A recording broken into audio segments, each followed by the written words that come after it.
ஸ்தோத்திரம். நாம் இன்றைக்கு ஆதியாகமம் 37 பின்பகுதி நம்ம இன்னைக்கு சில காரியங்களை தெரிந்து கொள்ள போகிறோம். கடைசியாக எது முடித்தோம்னா யோசேப்பினுடைய அந்த சொப்பனம், 2வது சொப்பனத்தோடு நம்ம முடித்தோம். இப்போ அந்த சொப்பனம் நிறைவேறக்கூடிய காலகட்டத்துக்குள்ளே போகிறாங்க. என்ன நடக்கு அப்படின்னா, அவங்க அப்பா அவங்க அண்ணன்மாரெலாம் சீகேமுக்கு ஆடு மேய்க்க போனாங்க. எங்கே போனாங்க? இந்த சீகேமில் தான் அவனுடைய தங்கச்சி விஷயத்தில் ஆண்களை எல்லாம் கொண்டு போட்டாங்க. அதே சீகேமுக்கு மறுபடியும் ஆடை கொண்டு போயிருக்கிறாங்க.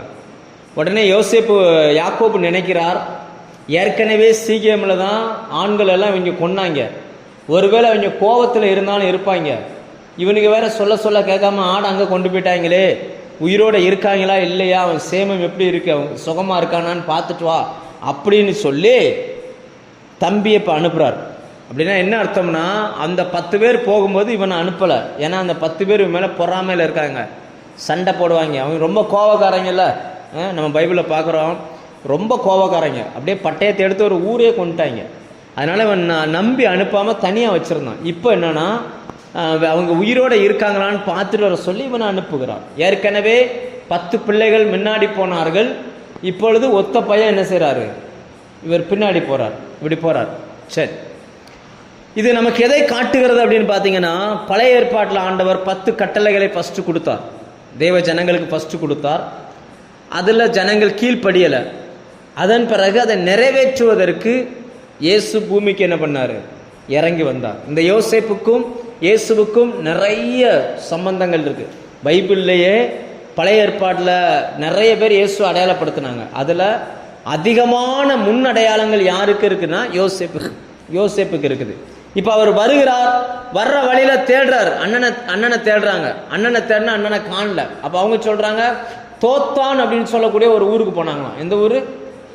ஆமாம், அந்த தோத்தான்கிற ஊருக்கு போங்க அப்படின்ட்டு. அங்கே போனால் அங்கே தான் அண்ணன்மார் என்ன பண்ணிக்கிட்டு இருக்கிறாங்க, ஆடு மேய்ச்சிட்டு இருக்கிறாங்க. தூரத்தில் வருகிற இவனை அவர்கள் அடையாளம் கண்டு கொண்டார்கள். எப்படி கண்டு கொண்டிருப்பாங்க, அடையாளம் எப்படி பார்த்துருப்பாங்க சொல்லுங்க பாப்போம். அவன் தூரத்தில் வரான், பார்த்தோன்னே கண்டுபிடிச்சிட்டாங்க, இந்த வார் சொப்பனக்காரன் வர்றான்னு. எப்படி கண்டுபிடிச்சிருப்பாங்க? அவனுடைய ட்ரெஸ், அவங்க அப்பா செஞ்சு கொடுத்த அந்த ட்ரெஸ். இப்போ அப்பாவுடைய ட்ரெஸ்ஸே இவனுக்கு வில்லனா மாறுது. அந்த அங்கேயே பார்த்தோன்னே இவங்க பேசிக்கிறாங்க, ஏய் போட்டுருவோண்டா, அன்னைக்கு இவன் சொப்பனம் கண்டான்ல, எப்படி சொப்பனம் பழிக்குதுன்னு பார்ப்போம் அப்படின்னு சொல்லி அவர்கள் பேசிக்கொண்டார்கள். இவர்கள் பேசிக்கொண்டது யோசேப்புக்கு தெரியாது. ஆனால் யோசேப்பின் தேவனுடைய காதுக்கு அந்த வார்த்தைகள் போனது. உடனே என்ன நடக்குதுன்னு பாருங்க, இவனை கொல்லணும்னு பிளான் பண்றாங்க. அந்த கூட்டத்தில் ஒருத்தனை உதவி செய்யறதுக்கு கர்த்தர் வச்சிருக்கிறார். அவனுடைய பேர் ரூபன். அவனுடைய பேர் என்னது? அவன் என்ன நினைக்கிறான்னா, யோசேப்பு செத்துறக்கூடாது, அவன் அதில் கவனமா இருக்கிறான். அவன் சொல்றான், ஏய் நம்ம தம்பிடா, அவனை கொல்ல வேண்டாண்டா, ஒன்று செய்வோம், குழியில் தூக்கி போட்டுருவோண்டா அப்படின்றான். எதுக்காக இதை சொல்றான்னா, எப்படியாகிலும் இவனை காப்பாற்றி அப்பா கிட்ட அனுப்பணுன்றதில் அவன் குறியா இருக்கிறான். அப்போ இதுலேருந்து நம்ம என்ன தெரிஞ்சுக்கிடணும்னா, நம்மளை சுற்றிலும் ஒரு கூட்டம் நமக்கு எதிராக இருந்தாலும் அந்த கூட்டத்துக்கு நடுவில் ஆண்டவர் நமக்கு உதவி செய்கிறதுக்கு ஒரு ஆளை வச்சுருப்பார். அவங்களில் ஒரு ஆளாகவே அவன் இருந்து நமக்கு என்ன செய்வாங்க, உதவி செய்வாங்க. அவங்களில் ஒரு ஆள், யாராவது ஒரு ஆளை கர்த்தர் வச்சிருப்பார். அப்படிப்பட்ட ஒரு ஆளாய் இந்த யோசேப்பு இருக்கிறான், இந்த ரூபன் இருக்கிறான். உடனே என்னாச்சு, இவரை தூக்கி குழியில் போட்டாச்சு. இப்போ குழியில் போட்டுட்டு சந்தோஷமா சாப்பிட்டுட்டு இருக்கிறாங்க. சாப்பிட்ட அந்த கேப்பில் ரூபனும் உட்காந்து சாப்பிட்டுக்கிட்டு இருக்காரு. கை கழுவு தான் போயிருக்கிறார். இவங்க சாப்பிட்டுக்கிட்டு இருக்க நேரத்தில் மீதியானியர்கள் வர்றாங்க. இந்த மீதியானியர்கள் வர்றாங்க. அவங்களை குறித்து பைபிள் என்ன சொல்லுதுன்னா, அவர்கள் மீதியானியர்கள், 2வது இஸ்மவேலர்கள். மீதியானியர்களும் யாரும்? ஆமாம், இஸ்மவேல்னா யாரு? இஸ்மவேல் பைபிளில் இஸ்மவேல்ன்ற பேர் யார், எங்கேருந்து வருது? ஆகாருடைய பையன், ஆபிரகாமின் இன்னொரு பையனுடைய சந்ததி இஸ்மவேலர்கள். அதே நேரம் ஆதியாகமம் 25ஆம் அதிகாரம் எடுத்தா இன்னொரு மறுமனையாட்டியுடைய இன்னொரு பிள்ளைகள் மீதியானியர்கள். இவர்கள் ஈசாக்கினுடைய பிள்ளைகள். இப்போ யோசேப்பை யாருக்கிட்ட விற்கிறாங்க அப்படின்னு பார்த்தீங்கன்னா, சொந்தக்காரன்ட்ட தான் என்ன செய்கிறாங்க, விற்கிறாங்க. இவனை கொல்லணும்னு இவங்க நினைக்கிறாங்க. ஆனால் அங்கே அண்ணன் காப்பாற்றி அவனுக்கு காப்பாற்றணும்னு இவங்களுக்குள்ள ஒரு யோசனை. அப்படியே சாப்பிட்ட வாக்கில் ரூபன் கைக்குள்ள போயிட்டார். போன உடனே இவங்க யோசிக்கிறாங்க, இவனை கொன்றதுனால நமக்கு என்ன பிரயோஜனம், ஒன்று செய்வோம், இவனை அடிமையாக விற்றுறோம் அப்படின்னு சொல்லி குழியிலேருந்து அவனை தூக்கி அடிமையாக விற்றுட்டாங்க. விற்று காசு வாங்கிட்டாங்க, 20 வெள்ளி காசு வாங்கிட்டாங்க, வாங்கி வச்சுக்கிட்டாங்க. இப்போ அவங்க கொடுத்துட்டு ஆளை வாங்கிட்டு அவங்களும் போயிட்டாங்க. அந்த கேப்பில் தான் இவர் வர்றார். ரூபன் வந்து பார்த்தா குழியில் ஆளக்கான். குழியில் என்ன இல்லை, ஆளக்கான். அப்போ இதுலேருந்து நம்ம என்ன தெரிஞ்சுக்கணும்னா, நமக்கு உதவி செய்கிறவர்கள் எந்த நேரமும் நம்ம கூடவே இருக்க மாட்டாங்க. எப்படி அது மாறிச்சுன்னா, ஆண்டவரே அந்த ரூபனை என்ன பண்ணிட்டாரு, கொண்டுட்டு போயிட்டார். ஏன்னா அவன் இருந்தான்னா இவன் விற்க விடவே மாட்டான். விற்கலைன்னா யோசேப்பின் தரிசனங்கள் நிறைவேறாது. நம்ம வாழ்க்கையில நிறைய பேர் இருப்பாங்க நமக்கு உதவி செய்யறதுக்கு. சிலர்லாம் சொல்லுவாங்க, எங்கள் அப்பா மட்டும் உயிரோடு இருந்திருந்தா, எங்கள் மாமா என்ன கட்டாலும் செய்வார், எங்கள் மாமா மட்டும் அந்த நேரத்தில் இல்லாமல் போயிட்டார், இருந்திருந்தால் இதெல்லாம் நடக்க விட்டுருக்க மாட்டார். சிலர்லாம் சொல்லுவாங்க, எங்கள் அண்ணன் எனக்கு ரொம்ப ஹெல்ப் பண்ண உதவியாக இருப்பான், எங்கள் அண்ணன் மட்டும் இல்லாததுனால தான் என்னை வந்து இங்கே கட்டி கொடுத்துட்டாங்க. இந்த மாதிரி சிலர்லாம் யோசிப்பாங்க. ஏன் அவங்கெல்லாம் அந்த நேரத்தில் இல்லாமல் போனாங்க அப்படின்னா, ஆண்டவரே அவங்கள இல்லாமல் ஆக்கிட்டார். ஏன்னா அந்த தரிசனம் நிறைவேறனுக்கு இவங்கெல்லாம் தடை. இவங்கெல்லாம் நமக்கு உதவி செய்கிறதா நினச்சி தேவனுடைய திட்டத்துக்கு எதிராக செயல்படுகிறார்கள். அதனால் தேவன் அவர்கள் எல்லாத்தையும் ஒதுக்குறார். அந்த கொஞ்ச நேரத்தில் என்ன ஆயிடுச்சு, டக்குன்னு ஒரு சம்பவம் நடந்து முடிஞ்சிருச்சு. வந்து பார்த்தா யோசேப்பை காணும். யோசேப்பை அவங்க காசு வாங்கிட்டு கொண்டுட்டு போயிட்டாங்க. இப்போ என்ன செய்யறதுன்னு தெரியலை, வேற வழியே இல்லாமல் போயிடுச்சு. நம்ம வாழ்க்கையிலேயும் சில ரூபன்கள் இருப்பாங்க. நம்ம ஜீவனை அவங்க காப்பாற்றுவாங்க, ஆனால் எல்லா நேரத்திலும் நமக்கு உதவியாக அவங்களால இருக்க முடியாது. ஏன்னா பூமியில் உங்களுக்கு உதவி செய்கிறதுக்கு கர்த்தர் ஒருவர் மட்டும்தான் நீங்கள் சார்ந்து நிற்கணும். வேற யாரையாவது சார்ந்து நின்னீங்க அப்படின்னா அவங்க உங்களுக்கு உதவி செய்கிற மாதிரியே இருக்கும். ஆனால் சில நேரங்களில் தேவனுடைய திட்டத்துக்கு அது எதிராக இருக்கிற மாதிரி இருந்துச்சுன்னா அவங்களோடு உள்ள உறவை கர்த்தர் மாற்றிடுவான். ஒரு காரணமும் இல்லாமல் நம்ம பார்ப்போம், சே அவர் மட்டும் இருந்திருந்தான்னா என் லைஃபே மாறி இருக்குவேன், இப்படி ஒரு மனுஷன் எனக்கு உதவி செய்யக்கூடிய மனுஷன் இப்போ இல்லாமலே போயிட்டாரு அப்படின்ற மாதிரி நம்ம நினைப்போம். அவங்க ஏன் இல்லாமல் போனாங்கன்னா, தேவன் யோசேப்பை குறித்து வைத்திருந்த அந்த திட்டம் நிறைவேறுவதற்கு அந்த ரூபன் இடைஞ்சல். ஆனால் அந்த ரூபன் என்ன, யோசேப்பின் பார்வையில் எப்படி, எங்கள் அண்ணன் மூத்தண்ணை மட்டும் உயிரோடு இருந்திருந்தா, எங்கள் அண்ணன் மட்டும் என் கூட நின்றுருந்தானா இவங்க எவனும் என்னை விற்றுருக்க மாட்டாங்க, நான் எப்படியாவது எங்கள் அப்பா போய் பார்க்க போயிருப்பேன், இவங்க என்னை வித்துட்டாங்களே. அவன் கதறினானா. யோசேப்பு என்ன பண்ணானா, நம்ம பின்னாடி படிப்போம், பின்னாடி போய் யோசேப்புக்கு முன்னாடி இவங்கெல்லாம் நிற்பாங்கல்ல. அப்போ நிற்கும் போது ஒருத்தருக்கு அதாவது யோசேப்புக்கு இந்த பாஷை தெரியாதுன்னு பேசிக்கிடுவாங்க. அப்போ இந்த வார்த்தை வரும், அவன் நம்மை பார்த்து கதறினான், நம்ம அவனுக்கு செவி கொடுக்காம விட்டுட்டோம் அப்படின்னு சொல்லி அவன் சொல்லியிருக்கான். எங்கள் அண்ணன் அப்படி யாராவது உதவி செய்கிற நேரத்தில் ஒருத்தங்க திடீர்னு அவங்கள கூப்பிடுவாங்க இல்லையா, உடம்பு முடியாமல் ஒருத்தர் படுத்திருக்கிறார், அவருக்கு ஒருத்தர் உதவி செஞ்சுக்கிட்டே இருக்கிறார், திடீர்னு அவர் இல்லைன்னா அவருக்கு ஏதாவது ஆபத்து வந்துன்னா முதல்ல யார் பேரை சொல்வார், அவர் யார் உதவி செஞ்சாங்களோ அவங்க பேரை என்ன செய்வார், சொல்லுவார், கூப்பிடுவார்.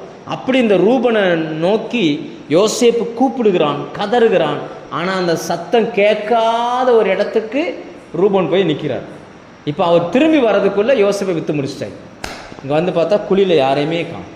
உடனே அடுத்த பிளான் பண்ணுறாங்க. என்னன்னா, பலவரன் அங்கேயே கிழிச்சிட்டாங்க. இப்போ அப்பா சட்டை என்ன செஞ்சிருச்சு, கிழிக்கப்பட்டது. கிழிச்சு ரத்தத்தில் தோய்த்து அந்த ரத்தத்தில் முக்கி எடுத்து கொண்டுட்டு போய் அப்பாவுக்கு அனுப்பிட்டாங்க. இந்த சட்டையை நாங்கள் கண்டுபிடிச்சோம், இது உங்கள் பையன் சட்டையாக பாருங்க அப்படின்றாங்க. எவ்வளோ கோபம் இருந்துன்னா அந்த வார்த்தையை சொல்லுவாங்க, இது நம்ம தம்பி சட்டையான்னு பாருங்கன்னு சொல்லலை. என்ன சொல்கிறாங்க, உங்கள் பையன் சட்டையான்னு பாருங்க அப்படின்றாங்க. அவன் பார்த்துட்டு இது என் பையன் சட்டை தான், அவர் பாருங்க இது என் பையன் சட்டை தான், ஒரு துஷ்ட மிருகம் அவனை கொன்றது அப்படின்னு இவராக முடிவு பண்ணுறார்.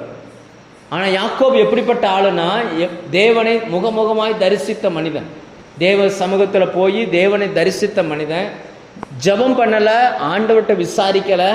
ஆனால் இவராக என்ன பண்ணுறாரு, ஐயோ ஒரு துஷ்ட மிருகம் இவனை பட்சித்ததுன்னு இவராக முடிவு பண்ணிக்கிறார். ஆண்டவரும் இவர் இப்படி முடிவு பண்ணதுனால எதையுமே அவர்கிட்ட பேசலை. இப்போ நல்லா புரிஞ்சுக்கோங்க, தேவனிடத்தில் நல்ல ஜெபிக்கிற மனிதர்களையும் மனிதர்கள் ஏமாற்ற முடியும் என்பதற்கு யாக்கோபு ஒரு நல்ல உதாரணம். அவர் ஏமாந்தார். ஏன் ஏமாந்தார்னா, தேவனிடத்தில் விசாரிக்கலை. இவர் என்ன நினச்சிட்டார்னா, என் பையனை மிருகம் கொன்றுச்சு அப்படின்னு நினச்சிட்டார். இப்படி நினச்சி இவர் அதில் முடிவு பண்ணதுனால தேவன் வந்து இதை பற்றி என்ன செய்யலை, அவர்கிட்ட பேசவே இல்லை. இதை பற்றி அவரும் கேட்கல, இவரும் என்ன செய்யலை, பேசலை. நீங்கள் யோசிச்சு பாருங்க, யாக்கோபு எவ்வளவு உண்மையாக பயபக்தியான ஒரு மனுஷன் கர்த்தரிடத்தில். ஆனாலும் சில ரகசியங்களை தேவன் யாக்கோப்கிட்ட சொல்லாமலே வைக்கிறார். அப்போ இதுலேருந்து நம்ம என்ன தெரிஞ்சுக்கிறோம் அப்படின்னா, தேவன் சொல்லுகிற எல்லா விஷயமும் நம்மளால் ஏற்றுக்கொள்ளவே முடியாது. அன்னைக்கு மட்டும் ஆண்டவர் இல்லை யோசேப்பு சாகலை, எகிப்துக்கு அவன் அடிமையாக போயிருக்கிறான் அப்படின்னு சொன்னால், யாக்கோப்கிட்ட நிறைய பணம் இருக்குது, உடனே என்ன செஞ்சுவார், அவ்வளோ பணத்தையும் எடுத்துகிட்டு போய் கொடுத்து யோசேப்பை மீட்டுட்டு வந்துடுவார். அதனால் ஆண்டவர் என்ன செய்யலை, சொல்லவே இல்லை. சில மனிதர்கள் நம்மளை மறப்பதும், சில மனிதர்களுக்கு நம்மை சொல்லாமல் தேவன் மறைப்பதும் தேவனுடைய தரிசனத்தின் ஒரு பகுதி. நம்மளை குறித்து கர்த்தர் வச்சிருக்கிற தரிசனத்தின் ஒரு பகுதியாய் கர்த்தர் அதை வைத்திருக்கிறார். அதனால தான் சில மனிதர்கள் நம்மளை நினைக்காமலே போயிருந்தாங்க. சில மனிதர்களை குறித்த நினைவு நமக்கு வராமலே போயிடுது. ஏன்னா கர்த்தரே அதை என்ன செய்கிறாரு, தடை பண்ணுகிறார். இப்போ இங்கே போன உடனே 11 பிள்ளைகளும் வந்து நிற்கிறாங்க, சுற்றி வந்து நிற்கிறாங்க. இப்போ நெடுநாளாக அழுதுகிட்டு இருந்தாராம். அப்பா எப்படி இருந்தாராம், நெடுநாளாக. சிலர்லாம் ரொம்ப அளவுக்கு அதிகமாக ஒருத்தங்களை நேசிச்சிட்டாங்கன்னா அவங்களுடைய மரணம் இவங்களை ரொம்ப பாதிக்கும். நம்ம சாமுவேல் ஐயா நம்ம சபைக்கு வந்துகிட்டு இருந்தவர் பாருங்க, அந்த அம்மாவுடைய மரணத்துக்கு அப்புறம் அவர் சபைக்கு வர்றதே நிப்பாட்டிட்டார். கல்லறை வீட்டு பக்கத்தில் கல்லறை வச்சு கட்டினாரு, பக்கத்திலே அவங்க அம்மா அந்த மனைவி நினைவாக ஒரு சர்ச்சையை கட்டிட்டார். அது ஒருத்தரும் போக மாட்டான், இவர் மட்டும்தான் உட்காந்துருப்பார். இவருக்கு பிரசங்கம் பண்ணதுக்கு ஒருத்தர் போவார். அவர் அந்த ஐயாவே வந்து என்கிட்ட சொல்கிறாரு, அவனெல்லாம் பிரசங்கத்துக்கு கூப்பிட்றாதானே அப்படின்றாரு. அவர் ஏன் அப்படி சொன்னார்னு தெரில, ஆனால் அவர் எப்போவாவது வருவார். இங்கே வந்தார்னா அவர் ஜோம் பண்ணுப்பா அப்படிம்பார். ஜோம் பண்ணோன்னு கிளம்பி போயிடுவார். இப்போ கேட்டு போட்ட பிறகு இப்பவும் என்ன செய்யறதில்ல, அவர் வர்றதில்லை. எதுக்காக சொல்கிறேன்னா, இப்பவும் அந்த தன் மனைவியின் மேலே அவர் ரொம்ப ஏக்கமாக அப்படியே உடஞ்சி உட்காந்துருக்கார் தனியாக. யாக்கோபும் இப்படி தான் நெடுநாள், அந்த வசனம் சொல்லுது பாருங்க, அவன் நெடுநாளாய் தன் குமாரனுக்காய் அநேக நாள். 34 வசனத்தின் பின்பகுதியை பாருங்க, அநேக நாள் தன் குமாரனுக்காக துக்கித்து கொண்டிருந்தான். சாப்பிட்றதில்ல, ஒழுங்காக சேவிங் பண்ணுறதில்ல, குளிக்கிறதில்ல, எதையுமே விருப்பப்பட்டு சாப்பிட்றதில்ல. என்னன்னா தன் குமாரனுக்காக என்ன செய்கிறாரு, சாப்பாடை கொண்டு வச்ச உடனே சொல்லுவான், ஐயோ யோசேப்புக்கு இது ரொம்ப பிடிக்குமே, அடுத்து அந்த சாப்பிட்றதே இல்லை. இப்படி நெடுநாளாக உடனே பிள்ளைகள்லாம் வந்து நிற்கிறாங்க. பிள்ளைகள்லாம் சுற்றி வந்து நின்று ஆறுதல் படுத்தலான்னு வந்தாலும் அவர் தைரியமாக அவர் சொல்கிறாரு, நீங்கள் எத்தனை பேர் வந்து நின்னாலும் அவனுக்கு இணையாக ஒரு மனுஷன் நினைச்ச முடியாது, நிற்க முடியும். இங்கே ஒரு அப்பாவின் இருதயம் துக்கப்பட்டு கொண்டிருக்கிற அதே நேரத்தில் எகிப்தில் என்ன சம்பவிக்குது அப்படின்னு பார்த்தா, யோசேப்பை கொண்டு போனவர்கள் பாஷ தெரியாத ஊரில் வித்துட்டாங்க. பாஷ தெரியாத ஊரில் போய் என்ன பண்ணிட்டாங்க, வித்துட்டாங்க. இவன் இங்கேருந்து வாங்கிட்டு போய் அங்கே எவ்வளோ பணத்துக்கு விற்றான்னு தெரில, அங்கே கொண்டு போய் வித்துட்டான். அவனை வாங்கின நபருடைய பெயர் போத்திபார். வாங்கின நபர் பெயர் என்னது, அது ஒரு ஆளுடைய பெயர் கிடையாது, ஒரு பதவியினுடைய பெயர். அவர் வீட்டில் தான் யோசேப்பு போய் இருக்கிறான். நம்ம அடுத்து பார்ப்போம் என்ன அந்த வீட்டில் என்னெல்லாம் சம்பவிக்கின்றதை நம்ம பார்ப்போம். இதுவரைக்கும் நம்ம பார்த்தது இயேசுவின் வாழ்க்கையில் என்னெல்லாம் நடக்க போகுது அப்படின்றத யோசேப்பினுடைய வாழ்க்கையில் ஆண்டவர் முன்னாடி என்ன பண்ணார், செய்தார். எப்படி யோசேப் என்னுடைய வஸ்திரம் இரத்தத்தால் கரைப்பட்டதோ, இரத்தத்தால் அந்த வஸ்திரம் தெளிக்கப்பட்டதோ, அதே போல இயேசுவின் மேலும் அந்த இரத்தம் என்ன செய்யப்படும், அவருடைய வஸ்திரத்தின் மேலே ரத்தம் தெளிக்கப்படும்.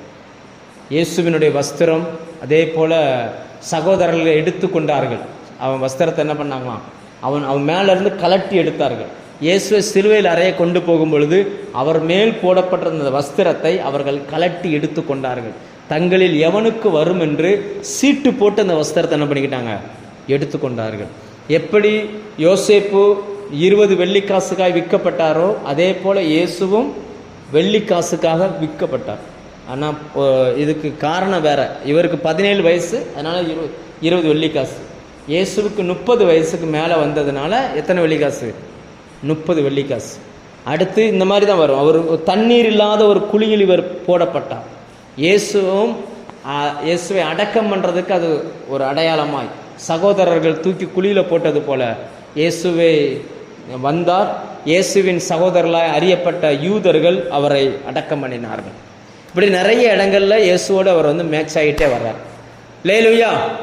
ஸோ நம்ம தெரிஞ்சுக்கிட வேண்டியது 2 பாயிண்ட், இதில் முக்கியமான பாயிண்ட். சில நேரங்களில் சில ரூபன்களை கர்த்தர் நமக்கு அனுமதிப்பார், நமக்கு நன்மை செய்வதற்கு. ஆனால் அவர்கள் எப்பொழுதும் நம்மோடு கூட இருக்க மாட்டார்கள். சில நேரங்களில் அவர்கள் அனுமதிக்கப்பட மாட்டார்கள். ரெண்டாவது, அநேக நேரங்களில் நம்மை நினைப்பதற்கும் நம்மை மறப்பதற்கும் தேவன் சிலரை என்ன செஞ்சிருப்பார்? ஆயத்தம் பண்ணி வச்சிருப்பார். சில காரியங்களை தேவனே மறைச்சிருவார். சில காரியங்களை தேவனே சொல்லாமலே விட்டுருவார். இதெல்லாம் நம்ம வாழ்க்கையில் நடக்கும். இதுக்கு பின்னாடியெல்லாம் ஒன்றே ஒன்று தான், தேவன் வைத்த அந்த தரிசனம் நிறைவேற வேண்டும். அதுக்காகவே இதெல்லாம் கர்த்தர் ஆயத்தம் பண்ணி வைக்கிறார். அல்லேலூயா. ஜெபம் பண்ணுமா, கண்களை மூடுங்க.